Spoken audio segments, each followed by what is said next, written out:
तो जैसा कि लास्ट एपिसोड में हमने देखा था कि नाइन किंगडम अलायंस में एक फेयर ट्रेड होने वाली है, जिसके लिए एल्डर टियान कुन ने हानली को एल्डर लियो के साथ भेजने का डिसीजन लिया ताकि हानली भी इस दुनिया के सबसे पावरफुल लोगों के साथ मुलाकात कर पाए। मगर इन लोगों के यून स्टेट में पहुंचते ही हानली को किसी बहुत ही पावरफुल नेसेंट सोल कल्टीवेटर का एहसास हो गया। ये बंदा जानबूझकर अपनी दिशा बदलते हुए हानली के सामने आकर पहुंच चुका था और साथ ही उसने अपनी एक ख्वाहिश जाहिर कर दी कि वो हानली की पावर्स को आजमाना चाहता है। अब आगे तो इस एपिसोड की शुरुआत में हमें मार्क्विस नानलोंग की शानदार कैरेज दिखाई गई। मास्टर नानलोंग कह रहा था कि हानली तुम एक नए बने हुए नेसेंट सोल कल्टीवेटर हो, इतनी कम एज में ही तुमने ये लेवल अचीव की, पता नहीं तुम्हारा डिवाइन सेंस कितना ज्यादा स्ट्रांग होगा, तो क्यों ना तुम्हारे डिवाइन सेंस को चेक किया जाए, मैं तुम्हें लेकर काफी ज्यादा क्यूरियस हूँ। यहाँ पर हानली तो बस गुस्से में मार्क्विस को घुरे जा रहा था और वहीं पर एल्डर लियो मार्क्विस से रिक्वेस्ट करने लगे कि प्लीज ऐसा ना कीजिए, मेरे छोटे भाई हानली ने बस कुछ ही सालों पहले अपनी नेसेंट सोल को फॉर्म कर लिया है, तो भला वो आपके जैसे पावरफुल नानलोंग का मुकाबला कैसे कर पाएगा। आप दोनों की पावर्स में तो बिल्कुल कंपैरिजन हो ही नहीं सकती। जिस पर मार्क्विस कह रहा था मेरे दोस्त लियो तुम्हें ज्यादा घबराने की कोई जरूरत नहीं, मैं कभी किसी कमजोर को बुली नहीं करता, यहाँ पर तो बस सिंपल सा एक डिवाइन सेंसेस का कॉन्टेस्ट होगा। जिस पर एल्डर लियो कह रहे थे कि भले ही आपके लिए डिवाइन सेंसेस की क्लैशेस कोई मायने नहीं रखते होंगे, लेकिन जहाँ तक मेरी और मेरी जूनियर हानली की बात की जाए तो हमारे लिए डिवाइन सेंसेस का क्लैश काफी ज्यादा भयानक होगा। मेरा छोटा भाई तो आपके क्लैश से बुरी तरह से घायल हो सकता है, पता नहीं आप इस भयानक चैलेंज को इतनी आसानी के साथ प्रपोज कैसे कर रहे हो, ये तो आपकी शान के खिलाफ होगा। जिस पर मार्क्विस कह रहा था कि मुझे ये समझ नहीं आ रहा कि तुम हानली के लिए इतने ज्यादा फिक्रमंद क्यों हो गए, मैंने हानली को चैलेंज किया है ना कि तुम्हें, इसलिए उसकी साइड लेना बंद करो। अगर हानली इस चैलेंज के लिए तैयार नहीं तो ये बात वो खुद बताएगा। जो सुनते साथ ही मास्टर लियो हानली को इशारों में बताने लगे कि उसने इस चैलेंज को एक्सेप्ट करने से मना करना चाहिए। वहीं पर मार्क्विस कह रहा था कि हम तियानडिंग सिटी से लगभग 1000 मील दूर हैं, यानी कि हम पूरी तरह से यू स्टेट के इलाके में पहुंच चुके और अब जल्द ही यहाँ पर ट्रेड फेयर भी होने वाला है, तो ऐसे स्पेशल मौके पर यहाँ कुछ रूल सेटअप किए जाते, तुम्हें तो उनके बारे में अच्छे से आइडिया होगी। जिस पर एल्डर लियो कंफ्यूज होकर पूछने लगे कि मास्टर कहीं आप फोर्स ट्रांजैक्शन की बात तो नहीं कर रहे। जिस पर मार्क्विस कह रहा था हाँ बिल्कुल, इसे जबरदस्ती का सौदा कहा जाता है। तुम्हारी फ्लाइंग कैरेज पर वो जो लड़की है वो मुझे काफी ज्यादा पसंद आई, सच बताओ तो उससे नजरें हटाने का दिल भी नहीं कर रहा। अब मुंह पिलिंग के बारे में ऐसी बातें सुनकर हानली को मार्क्विस पर काफी ज्यादा गुस्सा आ रहा था। वहीं पर मुंह पिलिंग भी काफी ज्यादा घबराने लगी। वहीं पर मार्क्विस कह रहा था कि देखो मेरे पास भी 2 कॉन्क्यूबाइंस हैं, लेकिन अब इनसे मेरा दिल भर चुका, इन्हें देखकर तो अब मुझे जरा भी एक्साइटमेंट फील नहीं होती, क्योंकि ना ही इनके लुक्स में कोई बदलाव आया और ना ही कल्टीवेशन में, इसलिए मैं अपनी इन दोनों कॉन्क्यूबाइंस का सौदा करना चाहता हूँ और बदले में मुझे वो लड़की चाहिए। अब ये सुनकर तो मुपिलिंग के दिल की धड़कनें काफी ज्यादा तेज हो गई। उसे लग रहा था कि अभी शैतान उसे अपने साथ ले ही जाएगा। वहीं पर हानली का खून भी गर्म होने लगा, क्योंकि वो लड़कियों की ऐसी बेइज्जती बिल्कुल बर्दाश्त नहीं कर सकता। मार्क्विस कह रहा था कि अगर तुम अपनी कॉन्क्यूबाइन को मेरे हवाले कर दो तो शायद मैं ये कॉन्टेस्ट कैंसिल कर दूं, लेकिन हानली इस पर कोई जवाब नहीं देता। जो देख मार्क्विस कह रहा था कि शायद तुम्हारा अभी तक अपनी कॉन्क्यूबाइन से दिल नहीं भरा, इसलिए तुम ये सौदा नहीं करना चाहते, तो कोई बात नहीं, हम अब डिवाइन सेंसेस का ही कॉन्टेस्ट करेंगे। अगर तुम इस कॉन्टेस्ट में जीत गए तो मेरी ये दोनों कॉन्क्यूबाइंस तुम्हारी हो जाएगी। तो चलो अब मुझे सोचकर जवाब देना। इधर हानली अपनी माइंड पावर का यूज करते हुए एल्डर लियो से बात करने लगा। वो कहता है सीनियर क्या इस फोर्स ट्रांजैक्शन की कोई रूल है? तो एल्डर लियो उसे जवाब देते हुए बताने लगे कि जब भी तियानडिंग सिटी में ट्रेड फेयर होगा तब ऐसे स्पेशल रूल को लागू किया जाता। वेल इन रूल्स को इसलिए सेटअप किया जाता है ताकि नेसेंट सोल के कल्टीवेटर्स अपने आपसी मसलों को यहाँ पर हल कर पाए। अगर 2 नेसेंट सोल की फाइट होने लगी तो कई सारे मॉर्टल्स मारे जाएंगे, तो उसी तबाही को रोकने के लिए इस फोर्स ट्रांजैक्शन के रूल को सेटअप किया गया। अब अगर मार्क्विस ने इसे प्रपोज किया है तो नाइन किंगडम अलायंस भी यहाँ आ जाए तो भी वो इंटरफेयर नहीं कर पाएंगे। इसीलिए तो मैं काफी देर से मार्क्विस को कन्विंस कर रहा था कि उसने तुम्हारे साथ कोई मुकाबला नहीं करना चाहिए, लेकिन ये बंदा मेरी बात नहीं सुन रहा। वहीं पर मार्क्विस हानली से कहने लगा कि शायद तुम्हें मेरे हाथों घायल होने से डर लग रहा है, तो क्यों ना इस सौदे को आसान आसान किया जाए। तुम मेरी दोनों कॉन्क्यूबाइंस रख लो और तुम्हारी वाली मेरे हवाले कर दो। वैसे भी इस सौदे में तुम्हारा ही ज्यादा फायदा होगा, तुम्हें तो एक के ऊपर एक फ्री मिल रही। यहाँ पर तो अब काफी ज्यादा टेंस माहौल हो गया। किसी को समझ नहीं आ रहा था कि हानली क्या जवाब देगा, और उतने में हानली अपनी बुलंद आवाज में कहने लगा कि चलो मुझे तुम्हारा सौदा मंजूर है। अभी सुनकर ही मोपिलिंग काफी ज्यादा पैनिक हो गई। उसे लग रहा था कि हानली ने इस बंदे के सामने हार मानते हुए उसका सौदा कर दिया। उतने में हानली मार्क्विस से कहने लगा कि आप मेरे साथ डिवाइन सेंसेस का कॉन्टेस्ट करना चाहते थे ना, तो ठीक है, मैं उसके लिए तैयार हूँ। अगर मेरी किस्मत अच्छी रही और मैं ये मुकाबला जीत गया तो भी मुझे आपकी कॉन्क्यूबाइंस नहीं चाहिए। उसके बजाय तो मैं बस आपसे एक जवाब चाहूंगा कि आप मुझसे कॉन्टेस्ट करने के लिए इतने उतावले क्यों हो रहे हो। अब हानली की इस सवाल से मार्क्विस को ये बंदा और भी ज्यादा इंटरेस्टिंग लगने लगा। हानली कह रहा था कि बस जवाब के तौर पर आप मुझे ये मत बताना कि आपको मेरा अपीयरेंस पसंद नहीं आया। मैं बहुत ही सिंपल रहने वाला बंदा हूँ, मुझे ज्यादा शो ऑफ करना पसंद नहीं। और हाँ, मुझे ये जवाब भी नहीं चाहिए कि आपकी हवस मेरी कॉन्क्यूबाइन को देखते ही जाग गई। यहाँ पर हानली ने मार्क्विस को बड़े ही सिंपल शब्दों में जलील कर दिया और उसका ये अंदाज मार्क्विस को भी काफी ज्यादा पसंद आया था। वहीं पर एल्डर लियो तो टेंशन में ही पागल होने लगे। उन्हें लग रहा था कि अब उनका छोटा भाई इस मार्क्विस के हाथों बुरी तरह से घायल हो जाएगा और वो चाहकर भी हानली की कोई मदद नहीं कर सकते। उतने में मार्क्विस हानली से कहने लगा कि अगर तुम ये मुकाबला जीत जाओ तो मैं जरूर से तुम्हारे सवाल का जवाब दूंगा। और इतना कहते साथ ही वो बंदा अपने आसन से उठकर मुकाबले के लिए तैयार हो गया। इधर मोपिलिंग को हानली की काफी ज्यादा फिक्र हो रही थी, मगर हानली उसे अश्योरिटी दे रहा था कि उसे डरने की कोई जरूरत नहीं, वो जरूर से इस मसले को हल कर देगा। वहीं पर एल्डर लियो भी हानली को समझाने लगे कि मार्क्विस का डिवाइन सेंस काफी ज्यादा पावरफुल होगा। अगर तुम उसे झेल ना पाओ तो तुरंत ही उसके सामने सरेंडर कर देना। मैं कुछ भी करके मोपिलिंग को बचा लूंगा, तुम उसकी फिक्र मत करो। बस मेरी एक बात याद रखो, तुम्हें कुछ भी करके मार्क्विस के हाथों घायल होने से खुद को बचाना है। जिसके बाद हानली भी सीधे मुकाबला करने के लिए रवाना हो गया और उसने जानबूझकर मार्क्विस से थोड़ी ऊंचाई पर अपनी पोजीशन होल्ड कर ली। तो मार्क्विस भी उसके एटीट्यूड की तारीफें करते हुए उसके बराबरी में आ जाता है। हानली कह रहा था, सीनियर नानलोंग, मुझे ऐसा लगता है कि आपने जानबूझकर इस कॉन्टेस्ट को ऑर्गेनाइज किया। इसके पीछे जरूर से कोई ठोस वजह होगी जिसे जानने के लिए अब तो मैं काफी ज्यादा क्यूरियस हो गया, और ये वजह मैं तभी जान पाऊंगा जब आपके साथ इस मुकाबले में जीत हासिल करूं। जिस पर मार्क्विस कह रहा था कि तुम्हारे जैसे स्मार्ट लोगों से बात करना मुझे काफी ज्यादा पसंद आता है, क्योंकि तुम्हारे जैसे होशियार लोग अनकही बातों को भी खुद ही समझ जाते हैं। तुम्हें याद ही होगा कि थोड़ी देर पहले तुमने अपने डिवाइन सेंसेस का यूज करते हुए मुझे ट्रेस किया था, और उसी वक्त मैं समझ गया कि तुम्हारे डिवाइन सेंसेस काफी ज्यादा भयानक है। और अगर सच बताओ तो मैं भी तुम्हारे जैसे ही सेंसेस को पजेस करता हूँ, तो मैंने सोचा क्यों न तुम्हारे साथ चैलेंज किया जाए। तो हानली कह रहा था कि मुझे भी इस कॉन्टेस्ट से कोई दिक्कत नहीं। दरअसल मैंने कुछ सालों पहले ही अपने नेसेंट सोल को फॉर्म किया है और तब से मुझे कोई स्ट्रॉन्ग अपोनेंट मिला ही नहीं। मैं भी किसी ऐसे नेसेंट सोल कल्टीवेटर की तलाश में था जिसका मैं मुकाबला कर पाऊँ। ऐसा करने से मैं अपनी ताकत का भी अंदाजा लगा पाऊंगा, चाहे फिर वो डिवाइन सेंसेस की हो या मार्शल आर्ट की हो, मुझे इससे कोई फर्क नहीं पड़ता। जिस पर मार्क्विस कह रहा था कि तुमने तो मुझे दूसरे नेसेंट सोल कल्टीवेटर्स के साथ कंपेयर किया, ये तो सीधे सीधे मेरा अपमान है। मगर वो बंदा अपनी बात खत्म कर पाई इससे पहले हानली ने उसका मुंह बंद करने के लिए अपने डिवाइन सेंसेस को एक्टिवेट कर दिया,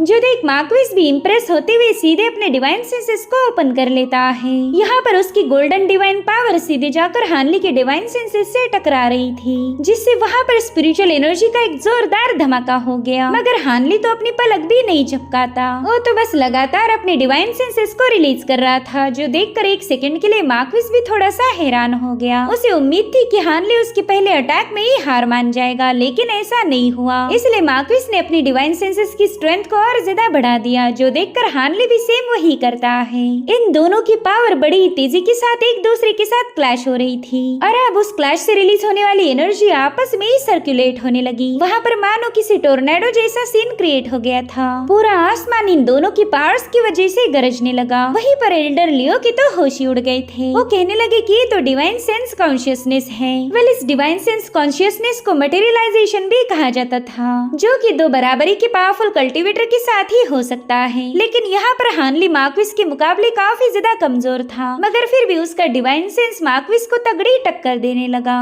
और यही वजह थी कि इन दोनों डिवाइन सेंसेस के दरमियान एक मटेरियलाइजेशन फॉर्म हो गया। एल्डर लियो हैरान होकर कहने लगे कि मेरे छोटे भाई का डिवाइन सेंस तो बहुत ही ज्यादा भयानक निकला। तो मोपिलिंग उनसे पूछने लगी कि क्या यंग मास्टर हानली उस बंदे को हरा पाएंगे, जिस पर एल्डर लियो कहने लगे कि ना, मैं तो इसका जवाब नहीं दे सकता। दरअसल डिवाइन सेंसेस का मटेरियलाइजेशन तभी पॉसिबल है जब कोई बंदा डोमिनेट नेसेंट सोल स्टेज पर हो। उस स्टेज पर जाने के बाद ही कल्टीवेटर्स अक्सर इस भयानक डिवाइन सेंस को अचीव कर पाते, मगर मेरा छोटा भाई तो अभी तक वहाँ पहुँचा भी नहीं, फिर भी वो ऐसे खतरनाक डिवाइन सेंस का मालिक है। अब मुझे मेरे सवाल का जवाब मिल चुका। मैं काफी दिनों से जानना चाहता था कि आखिर जूनियर हानली कौन सी कल्टीवेशन मेथड का यूज करता है, और आज पता चला कि वो कल्टीवेशन मेथड कोई और नहीं बल्कि डिवाइन सेंस है। यहाँ पर हानली और मार्क्विस की डिवाइन सेंसेस और भी ज्यादा तेजी के साथ आपस में टकराने लगे। इतना ही नहीं, उन दोनों की पावर्स धीरे धीरे करते हुए और भी ज्यादा ग्रो होने लगी। जो देख मूपिलिंग कहती है कि शायद मेरे यंग मास्टर हानली ही मुकाबला जीत जाएंगे। उसे पूरा यकीन था कि हानली उसे मार्क्विस के कब्जे में नहीं जाने देगा, लेकिन तब एल्डर लियो ने उसकी उम्मीदों पर पानी फेर दिया। वो कह रहे थे कि मार्क्विस को हराना इतना आसान नहीं होने वाला। ये बंदा तो 300 सालों पहले ही नेसेंट सोल की मिडिल स्टेज पर पहुंच चुका था, यानी कि जब हमारा हानली पैदा भी नहीं हुआ था तब से बंदा इस दुनिया पर डोमिनेट करता आ रहा, तो इसे हराना इतना आसान नहीं होने वाला। मेरे ख्याल से मार्क्विस फिलहाल नेसेंट सोल के लेट स्टेज पर पहुंच चुका होगा, तो पता नहीं ये ओल्ड मॉन्स्टर हानली का क्या हशर करने वाला है। इधर इन दोनों की डिवाइन सेंसेस की क्लैशेस लगातार जारी थे। इतना ही नहीं, उनकी इंटेंसिटी भी और ज्यादा बढ़ने लगी, जिससे वहाँ पर स्पिरिचुअल पावर का एक बहुत ही भयानक टोर्नेडो क्रिएट हो चुका था, जिसे देखते साथ ही एल्डर लियो के तो होश ही उड़ गए। वो कह रहे थे कि इस पावर को देखकर ही पता चल रहा कि हानली मार्क्विस को तगड़ी टक्कर दे रहा है। इतना ही नहीं, उनके डिवाइन सेंसेस भी इक्वली पावरफुल है। इधर उस टोर्नेडो से बहुत ही स्ट्रॉन्ग एनर्जी फ्लक्चुएशंस रिलीज हो रहे थे। वहीं पर मार्क्विस हानली से कहने लगा कि तुम तो मेरी उम्मीद से भी अच्छे निकले, मगर अभी तक इस बंदे ने अपनी असली पावर को यूज ही नहीं किया था, और अब उसे लगता है कि ये सही वक्त रहेगा हानली को मजा चखाने का। तो उसने अपनी डिवाइन सेंसेस की पावर को हाई पिक पर पहुंचा दिया, जो देखकर हानली दिल ही दिल में कहने लगा कि चलो फाइनली ये बंदा सीरियस हो चुका है, अब तो इस मुकाबले में और ज्यादा मजा आएगा। देखते ही देखते मार्क्विस के आसपास डिवाइन सेंसेस की पावर के बहुत ही शार्प क्रिस्टल फॉर्म होने लगे। जो देख हानली भी अपनी डिवाइन सेंसेस की पावर को अनलिश करने लगा। वो किसी भी एंगल से मार्क्विस से पीछे नहीं रहना चाहता था। उसने भी एग्जैक्टली मार्क्विस जैसी अपने डिवाइन सेंसेस की क्रिस्टल को फॉर्म कर लिया था, जो देखकर ही मार्क्विस भी हैरान हो गया। यहाँ पर बहुत ही खूबसूरत नजारा क्रिएट हो गया, और अब मार्क्विस ने उन्हीं क्रिस्टल को सोर्ड्स में तब्दील करते हुए हानली पर अटैक करना शुरू कर दिए। उसकी हजारों लाखों तलवारें हानली पर पॉइंटेड थी। वहीं पर हानली ये देखकर कहने लगा कि अरे वाह, तुमने तो सोर्ड टेक्निक का यूज किया है। इत्तेफाक से मैं भी सोर्ड टेक्निक को काफी ज्यादा पसंद करता हूँ, तो क्यों ना मैं भी अपनी सोर्ड्स का शो ऑफ करूँ। इसलिए अब हानली ने भी बड़ी ही तेजी के साथ अपनी ग्रीन लाइटनिंग बैम्बू सोर्ड्स को फॉर्म करना शुरू कर दिया, जो कि बड़ी ही तेजी के साथ एक फ्लावर पोस्चर में शेप हो चुकी थी। हानली की इस गजब की एबिलिटी को देखकर ही मार्क्विस को उस पर गुस्सा आने लगा, क्योंकि उसने जितनी उम्मीद की थी हानली का डिवाइन सेंस उससे भी 1000 गुना ज्यादा पावरफुल है। तो इस तरह से ये दोनों भी अपनी अपनी सोर्ड्स लेकर अटैक करने के लिए पूरी तरह से तैयार थे। इनफैक्ट मार्क्विस को तो अब इस मुकाबले में काफी ज्यादा मजा आने लगा, इसलिए वो जोर जोर से हंसते हुए अपनी तलवारों को रिलीज कर देता है। उसके सोर्ड्स के ढेर सारे फ्लो क्रिएट होते हुए हानली की तरफ आगे बढ़ रहे थे, जो देखते साथ ही हानली ने अपने लाइटनिंग सोर्ड्स को भी रिलीज कर दिया, जिसके चलते वहाँ पर सोर्ड्स के दरमियान घमासान बैटल शुरू हो गई। ये दोनों फ्लोज आपस में बड़ी ही तेजी के साथ टकराते जा रहे थे, जिससे बहुत ही स्ट्रॉन्ग एनर्जी फ्लक्चुएशंस रिलीज होने लगते हैं। इस भयानक ऑरा के चलते ही मूपिलिंग सीधा नीचे गिर गई। वहीं पर एल्डर लियो तो बस इस पावर की तारीफें कर रहे थे। अब उन्होंने मूपिलिंग को प्रोटेक्ट करने के लिए वहाँ पर अपने एक्वा ड्रैगन को समन कर लिया, जिसने उस कैरेज के आसपास एक बहुत ही पावरफुल शील्ड फॉर्म कर ली थी। वहीं पर मार्क्विस के लोग भी अपनी अपनी पावर्स को आपस में मर्ज करते हुए वहाँ पर एक पावरफुल बैरियर सेटअप कर देते हैं, ताकि वो इन दोनों की ऑरा से खुद को प्रोटेक्ट कर पाए। यहाँ पर मार्क्विस ने अपने सारे डिवाइन सेंसेस का यूज करते हुए हानली पर अपनी तलवारों की बौछार कर दी थी, और वहीं पर हानली की तलवारें भी उसे काउंटर करने लगी। यहाँ का नजारा देख ऐसा लग रहा था कि मानो यहाँ पर ऑटम फेस्टिवल की सेलिब्रेशन की जा रही हो। हर तरफ बस आतिशबाजी की चमक थी। वेल, ये फिनोमिना इतना ज्यादा भयानक था कि कई सारे कल्टीवेटर वहाँ पर पहुँचने लगे। उन्होंने इस ऑरा को देखते ही अंदाजा लगा लिया था कि जरूर से यहाँ पर नेसेंट सोल के कल्टीवेटर्स की बैटल हो रही है, और अब उस पूरी जगह पर एक बहुत ही ज्यादा भयानक एक्सप्लोजन हो गया। उन दोनों की डिवाइन सेंसेस की पावर आपस में मर्ज होते हुए उस पूरी जगह को तबाह कर रही थी। इधर इनके आसपास एक पावरफुल शील्ड होकर भी इन्हें उस ऑरा की वजह से तकलीफ होने लगी और फिर एक ही पल में सब कुछ शांत हो गया। मू पिलिंग तो इस मुकाबले के आउटकम को जानने के लिए काफी ज्यादा बेकरार थी। अगर गलती से भी इसमें हानली की हार हो गई तो फिर उसे मार्क्विस के साथ जाना पड़ेगा। अब मुकाबले के खत्म होते ही एल्डर लियो ने अपने एक्वा ड्रैगन शील्ड को हटा दिया। वहीं पर मार्क्विस के लोग भी बैरियर को रिमूव कर देते हैं। यहाँ पर मार्क्विस बस केयरफुली हानली को ऑब्जर्व कर रहा था, जो कि धीरे धीरे करते हुए उसके सामने पहुंच जाता है। मार्क्विस के रवैये को देखकर ही पता चल रहा था कि उसने हानली के सामने हार मान ली है। यहाँ पर मार्क्विस दिल ही दिल में कहने लगा कि मैंने अपनी डिवाइन सेंसेस के लगभग 80% पावर का यूज किया था, मगर फिर भी इस बंदे ने उसे बड़ी ही आसानी के साथ हैंडल किया। ऐसा लग रहा था कि मानो मेरी पावर के साथ खेल रहा हो। तो इस बात को मानने में कोई हर्ज नहीं होगा कि इस बंदे की डिवाइन सेंस मुझे ऑलरेडी सरपास कर चुकी है। और उतने में हानली उससे कहता है कि मेरे ख्याल से हमने इस मुकाबले को यहीं पर रोक देना चाहिए। अगर हमने इसे जारी रखा तो मुझे डर है कि कहीं मेरा खुद पर का कंट्रोल खो ना जाए। हो सकता है कि मैं आपकी डिवाइन सेंसेस को बुरी तरह से डैमेज कर दूं, जो कि मैं बिल्कुल भी करना नहीं चाहता।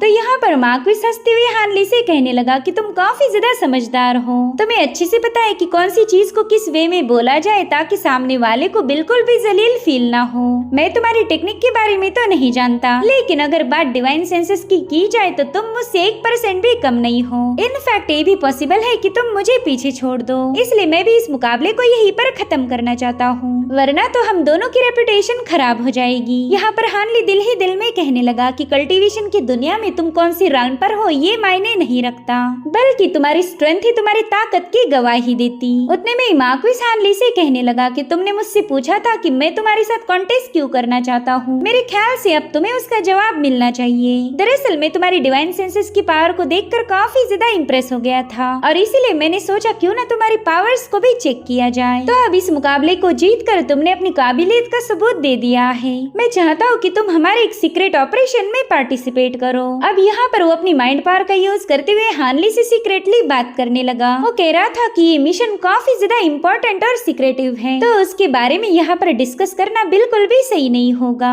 वेल, इस जेड स्लिप पर मैंने अपना लोकेशन मार्क कर दिया है, तो ट्रेड फेयर के चौथे दिन तुम मुझसे मिलने आ जाना। वहाँ पर मैं तुम्हें बहुत ही स्पेशल लोगों के साथ इंट्रोड्यूस कराऊंगा और यकीन मानो ये तुम्हारे लिए एक ग्रेट अपॉर्चुनिटी साबित होगी। इस मिशन के लिए मुझे तुम्हारे जैसी पावरफुल लोगों की जरूरत थी, तो ये बात मैं दावे के साथ कह सकता हूँ कि तुम इसमें से फायदा उठाओगे। इसलिए हानली ने भी उस जेड स्लिप को एक्सेप्ट कर लिया। वो भी अब ये जानने के लिए बेकरार है कि आखिर मार्क्विस उसे किन लोगों के साथ इंट्रोड्यूस करवाएगा। वो तो बस प्रे कर रहा था कि इसमें उसका पुराना कोई दुश्मन शामिल ना हो, वरना वो बंदा तो फिर हानली के हाथों मारा जाएगा। वहीं पर मार्क्विस कह रहा था कि तुम अपने इस सिंपल से लिबास के पीछे बहुत ही भयानक फॉर्म छुपा के रखे हो। कोई भी तुम्हारा इस सिंपल नेचर देखकर तुम पर अटैक कर सकता है, लेकिन बस उसके एक कमजोर मुंह और तुम उसका काम तमाम कर दोगे। हानली भी मार्क्विस के मुंह से अपनी तारीफें सुनकर थोड़ा सा शॉक था, लेकिन वो बिल्कुल भी उसका शुक्रिया अदा नहीं करता और उसके यही तेवर तो मार्क्विस को भी पसंद आए, इसलिए वो जोर जोर से हंसते हुए वहाँ से रवाना हो गया। वहीं पर हानली भी दिल ही दिल में कहने लगा कि तुम भी बेशर्मो जैसी हरकतें करके शो ऑफ कर रहे थे ताकि तुम अपने असली इरादों को छुपा पाओ। तुम्हारा मुंह पिलिंग को लेकर कोई गलत इरादा नहीं था, तुम तो बस यहाँ पर मुझे अपने प्लान में शामिल करना चाहते थे। तो इस तरह से तो हम दोनों बिल्कुल सेम हो गए। मैं अपने इस सिंपल से रहन सहन के पीछे मेरे भयानक फॉर्म को छुपाते आया हूँ और तुम भी अपनी बेशर्मी के पीछे अपने असली इरादों को हाइड करते हो। जिसके बाद हानली अपनी कैरेज पर वापिस लौट जाता है, जहाँ पर मुंह पिलिंग उसे देखकर काफी ज्यादा इमोशनल हो गई। वो उससे पूछ रही थी कि कहीं आपको कोई चोट तो नहीं लग गई, जिस पर हानली कह रहा था कि मैं तो बिल्कुल ठीक हूँ, मैंने बस अपने डिवाइन सेंसेस को थोड़ा सा एक्सपांड किया। वहीं पर एल्डर लियो हंसते हुए कहने लगे कि मेरे छोटे भाई, तुमने मुझसे काफी कुछ छुपा के रखा है। क्या तुम्हें पता भी है मैं तुम्हारे लिए कितना ज्यादा फिक्रमंद था? मुझे तो लगा कि वो मार्क्विस तुम्हें मार देगा,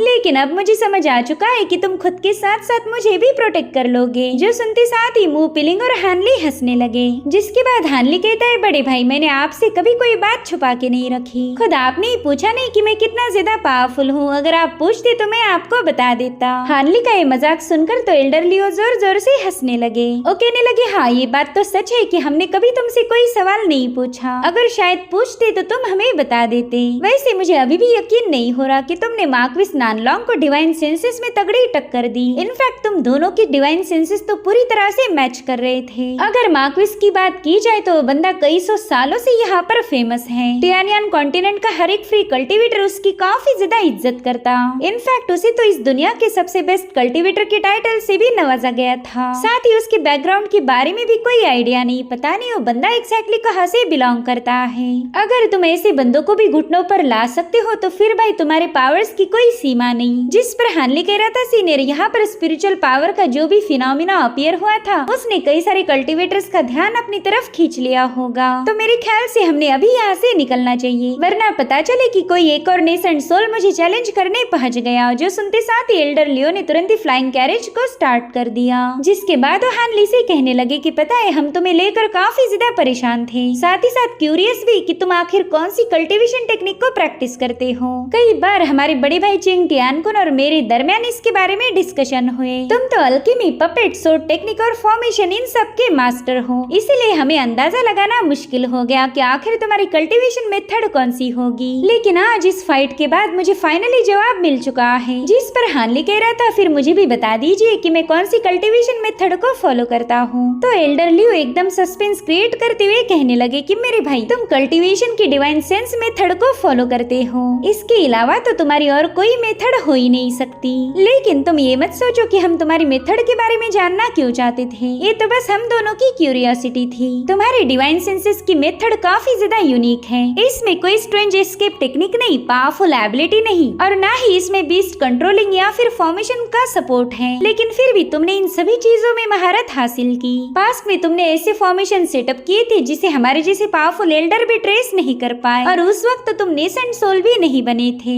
तुम्हें अर्थ एस्केप का भी नॉलेज है और बीस्ट को कंट्रोल कैसे किया जाए ये तो कोई तुमसे सीखे। वाकई तुम्हारे होने से ही हमारा ड्रिफ्टिंग क्लाउड सेक्ट पूरी तरह से सिक्योर्ड है। जरूर से हमारे अच्छे कर्मास थे जो तुमने हमारे सेक्ट को ज्वाइन किया। तुम हमारे लिए किसी हेवन की ब्लेसिंग से कम नहीं हो। तुम्हें ऐसा लगता होगा कि हम तुम्हारी पावर्स को देखकर ही तुम्हें इतनी रिस्पेक्ट देते हैं, लेकिन ऐसा बिल्कुल नहीं। मैं और बड़े भाई टियानकुन तुम्हें काफी ज्यादा पसंद करते हैं। इनफैक्ट हम कई दिनों से परेशान थे क्योंकि तुम्हारे पास फॉल्स स्पिरिचुअल रूट होने की वजह से हम अपनी टेक्निक को तुम्हारे पास डाउन नहीं कर सकते। यहाँ पर हानली को भी पता था कि ये दोनों मास्टर्स उसे अपने छोटे भाई से भी बढ़कर मानते हैं और उसे हमेशा ऐसे ही लोगों की तलाश थी जो कि इस बेरहम दुनिया में उसे इंसानियत का सबूत दे पाए। और इसी के साथ एपिसोड यहीं पर एंड हो जाता है। Thank you so much for watching. Bye bye, take care.